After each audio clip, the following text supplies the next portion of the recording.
Hey guys, welcome back to the channel. Today we're going to cover all of the World Junior cards. I know it's a little bit late, but because of the holidays and whatnot, I wasn't able to get this out the day of the release.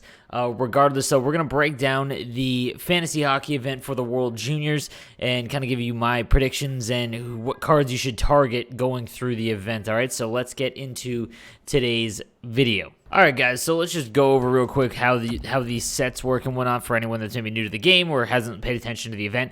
So basically, inside the Winter National event sets, you'll see the Winter National Junior set. You trade in gold collectibles for a choice of one of two Winter National Junior players. Now, these will be tradable cards, but you have to remember that there are 20 options, I believe, and some are not going to be nearly worth the 100K investment because gold collectibles, they're valued at about 100,000 or about 50,000 coins each, so keep that in mind. Now, at this current stage of doing the video, you have about 2 days, 6 hours left before these are gone, so that's why I kind of want to get this video out now, so that you guys, if you're looking to make decisions and whatnot, we already see what the auction house is doing, so let's get into the cards first. All right, so here are all the cards, but we have to discuss the fact that these are fantasy hockey cards. So if a team finishes first, so let's say Canada, as I'm Canadian, they finish first, then their cards, so the two Canadian cards, Kirby Dach and Byram, they will jump up to 90 overall. Second place will get you a +3 overall to every stat, so that jumps you up from 85 to 88,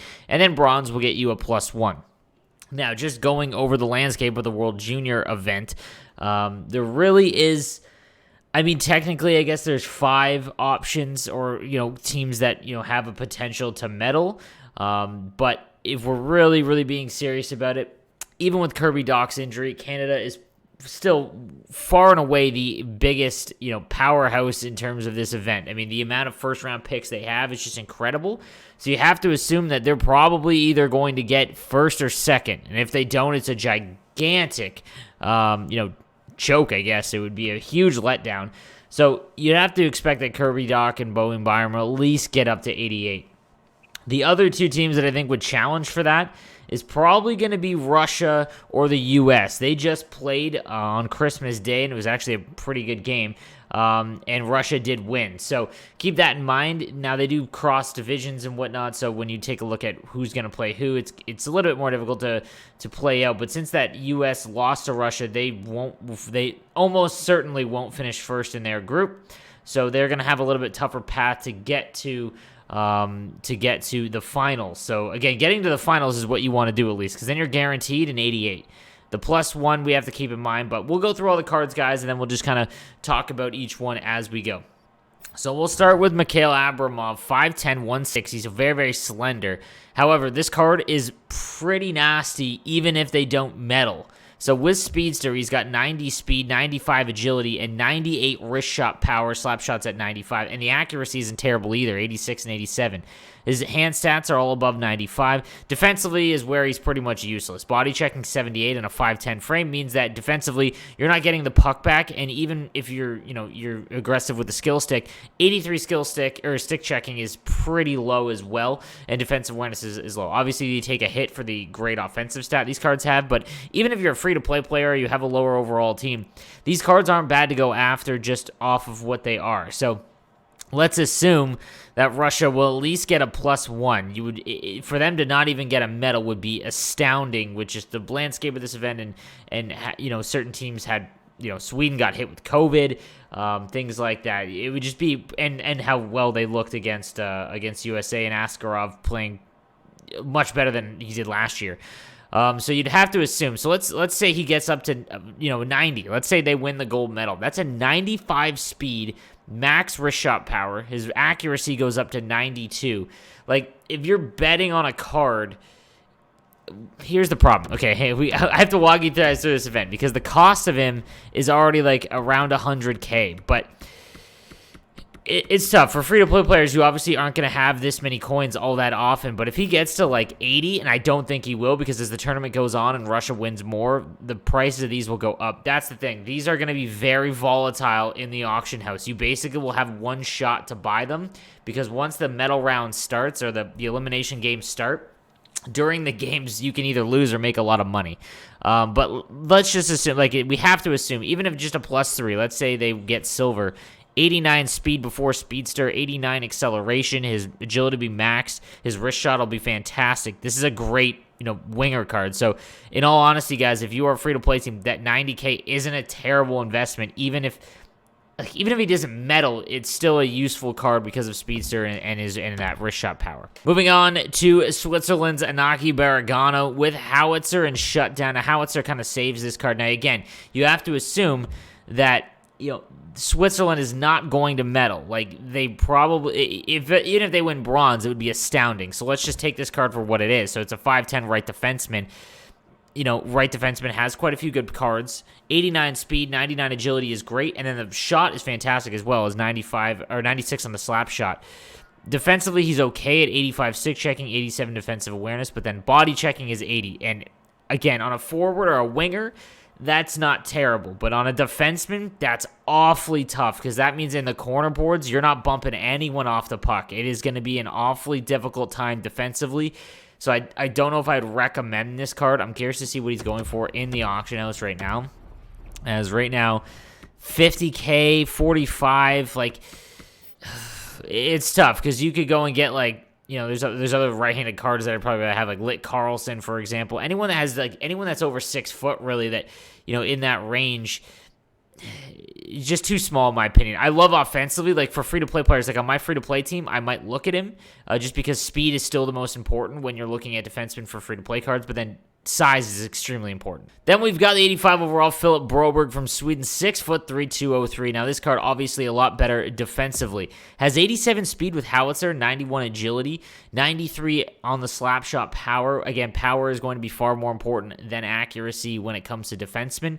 Hand stats are all, pretty rough. Stick checking defensive awareness though, 89 and 88, very good. And he's got 85 body checking on a 6'3" frame. This card isn't bad at all. And while I don't think they have a chance to medal, even if, again, these cards have value just as sitting at the 85, and they do go for a lot less because people, they think that they're not going to, move up. Now, I think that the advantage of this card, while this tournament goes on, if Sweden, obviously gets eliminated, that is when I would look to buy this card. I would not buy any of the guys that, are on the bubble. So the Czech guys, Sweden. And then it's tough because Finland, Russia, USA, and Canada all have a very, very good chance. But like Germany, things like that, cards that just don't really have a possibility of going up. People are still thinking that maybe Sweden could actually medal, and that increases this card's value a ton. But I really don't think they will. They just have a lot of talent left off because of COVID. Raymond is great, obviously, and so is Holtz. But I would wait for them to be eliminated before I'd go after this card, but this card actually looks pretty good once they have been eliminated. They'll drop in price. We've got the 85 Bowen Byram, 6'1", 192. This is obviously one of the best cards in here, and it's all based on the fact that there's a strong possibility he gets 90 overall. So the problem is we don't know if synergies are going to change if they do win. Wingman and passing playmaker. Passing playmaker is kind of meh. Wingman I'm starting to enjoy as well. Any acceleration synergies are obviously important, but especially important on defensemen. I think acceleration is much more important on defensemen than forwards. So let's say that he goes up +5. That's 90 speed, 87 acceleration. All of his endurance and balance is over 90 now. And then his slap shot power goes to 96, accuracy 85. And then defensively, he's almost maxed out. Then if you have distributor on top of him, this becomes one of the best left-handed cards in the game, defensemen in the game, just because there isn't a ton of them. We've talked about this all game long. But the problem is you're paying for the potential. So like 128K. Let's just say Canada doesn't. Let's say the absolute worst happens and they end up playing for, a bronze medal. +1 on this card is not going to be nearly enough to make up for the fact that he costs you over 100K. I think that this is an okay buy. If you ever see one around like 100K, like just straight up 100, I don't think you will. But I think I would buy him just regardless because, again, with distributor, he gets up to 88 speed. And again, it would be unbelievable if this team does not medal. So let's just say they get into the final game, guaranteed +3, 88 speed, before distributor, on top of the shot and everything like that. Like, he is a buy, in my opinion. I think this is a card that's worth it. And again, if you see him for about 100 to 110K, I think I'd pull the trigger. Then we've got Maxim Kascak, 5'11" right winger with wingman and workhorse. I love the synergy combo just because, again, these are two. I really like workhorse. Let's just, again, Slovakia probably not going to medal, maybe have a shot at the bronze, but probably not. So shot alone, though, if you get wingman activated, 89 on the wrist shot accuracy, 94 wrist shot power, flies down the wing. Again, all of these cards are going to have really low defensive stats. But again, if you're looking for a free-to-play team, this isn't a bad card to target just because, again, it's going to be cheaper. We take a look at him right now in the auction house. And sure enough, about 24K. Like, I would, that's not a bad price at all, just off the hop, if you're a free-to-play team. Then we've got the 85 overall, Daniil Chaka, 6'2", 187, left-handed defenseman with shutdown and workhorse. Again, no team synergy kind of hurts, obviously, but again, he has a very strong possibility to get boosted up even to a 90. So if he's a 90 overall, 89 speed, his shot is almost perfect for a defenseman. Defensively, he's going to be is fantastic, and as workhorse, which again is one of the more important synergies on a defenseman. So obviously, very, very good. Now, again, it's going to be 60K. Like, man, this is a pretty good value. Let's pretend they don't medal. You're overpaying quite a bit, but I just see no way. You know what? 60K. Because you could use him right now, but if you don't have distributor, it's going to be awfully tough just because he's very slow, but he's got a good slap shot. You could get away with it. For like 60K, it's not terrible. I think this card will shoot up in price as the tournament goes on. Then we've got the 85 overall Dach. Obviously, horrible injury to him, but his card, we still got to talk about it. Howitzer and Wingman's a great synergy combo. But this card's really going to need to hit a 90 overall. Just that endurance alone. 75 endurance is awfully low, guys. Like, that means he is going to run out of energy very quickly. So if he gets up to a 90, that's 80 endurance, which is okay, I guess. And then obviously if you get Howitzer on him, plus 5 to speed is 91. It's his shot that's a little bit better. He's a pure... I mean, I guess if he gets 90, he could play center at 84 faceoffs, but this is more likely a right-handed winger card. To be honest, not a huge fan. I mean, they have a good shot at getting 90 overall. But again, like... There's so many good righties, and you're paying a premium. That's the problem with Byram and Dach. Like, again, his shot would go up from an 88 to a 93. Accuracy, wrist shot accuracy would go up to an 88, which is obviously great, fantastic. His speed would go to 88 before any synergies. Does have Howitzer, so that, would bump him up, obviously, to the 90, which would be great. It's just, man, the size, too, I'm talking to myself into it. This is a gamble. He has to hit the 90, in my opinion, for this card to really pay off for the cost that you're getting. So you're betting on Canada winning the gold medal. All right, I can't pronounce this, guys. Simon, yep. 85 left defensive from Germany. 5'11", will not medal. So this is what you're looking at. Synergy combo, not a huge fan at all. 86 speed, on the low end, obviously. I like his slapshot power at 94. Defensively, though, not enough to make up for his size. This is a hard pass. I would not invest, and this is not a good choice. Then we've got the 85 overall Hugo Haas from the Czech Republic, 85 overall right-handed defenseman. Size is fantastic, but again, Czechs haven't really medaled in like almost 15 years, other than the bronze I think they won in 2018. It's bad memory off the top of my head. So you have to think this is what you're looking at. So this is not going to be usable in this stage of the game, guys. He's huge. He's great in his own zone. I mean, he's okay in his own zone because of his size, but the speed just is not enough. Even with distributor on your team, you're at 86. It's just very, very tough. So I would avoid Hugo. Then we've got the 85 overall Ville Inola. And, 5'11", light the lamp wingman. They're okay, but again, Finland has a good shot at a medal. Obviously, they're gonna have. It's gonna be that's gonna be tough because they're gonna have a hard road no matter what. But so is Canada.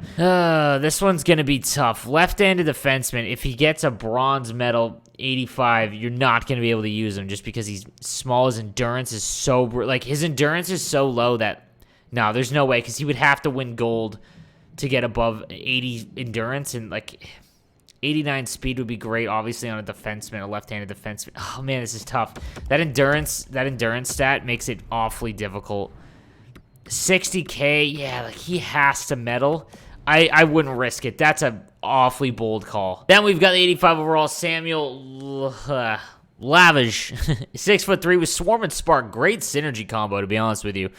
Obviously, Slovakia, again, not in a spot to medal. So this is what you're getting. 71 aggression. Actually, this is honestly not a bad goaltender. I like the synergy combo, but obviously there's bronze goalies that do this, so this would be a pass. Then we've got the 85 overall Gaten Jobin, 5'11", 85 speed, 86 acceleration. I like the shot as well, 93 on the wrist shot power. Defensively, obviously not very strong. Same with body checking, so you have to take that into account. Switzerland's not going to medal, but his shot is enough for free-to-play players to kind of, spend the low amount of coins that will to get him. So this isn't a terrible card at all, but this is what you're going to get. So I think he improves quite a bit if he has distributor on him. Then we've got the 85 overall Arthur Kaliev, 6'2", 84 speed right winger. Again, USA is, they're such an X-factor team. Again, that loss to Russia is kind of still very new. His shot is fantastic, 94 shot power and 89 on the accuracy for the wrist shot, and then his hand stats are all great as well. Now, if they get into that gold medal game, this is a really, it's his synergies. What is he going for? It's going to depend on his cost. Dude, it's low. 40K. No one's believing. See, this is what I guarantee you that his price dropped after last night. Guaranteed it. And that is the great thing about this event. Because his shot is fantastic.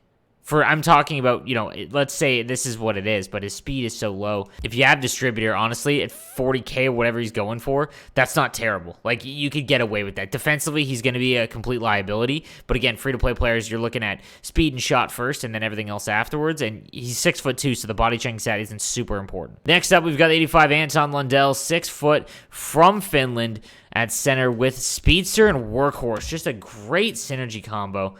82 face-offs. The shot gets up high. Again, that endurance stat is tough. If he gets into the gold medal game, though, that is 87 face-off. They won gold. I just don't think Finland has they look good, but man, it's just too much of a risk, I think, because he has to hit the gold medal for him for his card to be super valuable, just because, again, that acceleration and speed is really low. Then we've got the 85 over Jan Mizik with speedster. 91 speed just with this card alone from the Czech Republic. 94 wrist shot power, 89 accuracy. This is a great card. These are the cards to look for in this event. He's even got 85 face-off. Again, the odds of him getting a medal, super low. But, 40K for this card, just off the rip, isn't terrible, at all. His wrist shot power, getting someone who has a wrist shot power at 98, I'm probably going to buy this card on my free-to-play team. This is a great card, and it's not out of the complete realm of possibility, but, he might win a bronze. I doubt it, but still. Then we've got the 84 overall Timo Nickel from Austria, obviously not going to medal. So 88 speed, 98 wrist shot power, right-handed defenseman. 6'2", good defensive stats. Hand-eye and deking are really low, but that's okay. I'm curious, what is this guy going for? This is another decent target to buy. 50K? Just what he is, Again, you have to take into account that shot power from the point is important. Not terrible. Not terrible. Then we've got the 85 overall Lucas Raymond, 5'10". Again, his chance to medal, obviously not nearly as what it was. His team just ravaged by Corona. Synergy combo, not very good either. This is tough. He would have to. He's a pure. You could put him at center with Thief, though. No, he's a center. He's a winger. I like his shot. He looks like Paul Caufield, only a forward. I'm curious to see what he is now in the auction house. 50K roughly. I would avoid. Then we've got the 85 overall Marco Rossi with Howitzer and Light the Lamp. 5'9". I loved watching Marco Rossi play in the OHL, by the way. He's a fantastic player. Obviously, not going to medal. This is what he is. So 89 speed before distributor, 95 shot power. He's small, useless in his own zone. Yeah, this could be a buy for free-to-play guys. I like this card. This is going to be a long look on my free-to-play team as well. Then we've got the 85 overall Tim Stutzla, 5'11". Again, Germany not going to medal. 86 speed, no synergies. Not a huge fan of this card. It is what it is. The synergy combo is not good enough. I like the slap shot power and the wrist shot power. Don't get me wrong. The accuracy is just a little low. 83 faceoff is just kind of on the cusp of what I look for now, especially at this stage of the game with so many high faceoff cards at some of the other center spots. This one would be with distributor. He's got 89 speed. I don't hate it. I just he's gonna cost 50K, 40, 36. Oh, if he got into the 20s, I might pull the trigger. And then we've got the 85 overall Dustin Wolf from the U.S. Yeah, so his glove high is extremely low. Distributor is obviously a nice synergy to have. and his aggression is good, but they have to win gold for him to even compete in terms of other stats around this guy. So this would be a hard pass. All right, guys, so a bit of a longer one. Wanted to cover everything there. Let me know what you think in the comments section down below, and obviously follow the event, guys, while the elimination rounds are going on. It's still in the prelims, obviously, in the round robin. That's when this market, like I've seen this during the All-Star games as well. The All-Star game events, when they go up based on how they perform in the All-Star game, the market will fluctuate in seconds. So, watch the elimination games. Obviously, watch them regardless. They're fantastic. But the market will fluctuate a ton with these cards, especially between the Finns, Canadians, Russia, and USA, especially. So keep watching those guys. But guys, let me know what you think in the comments section down below. And please subscribe for daily NHL content. I'll see you guys next time.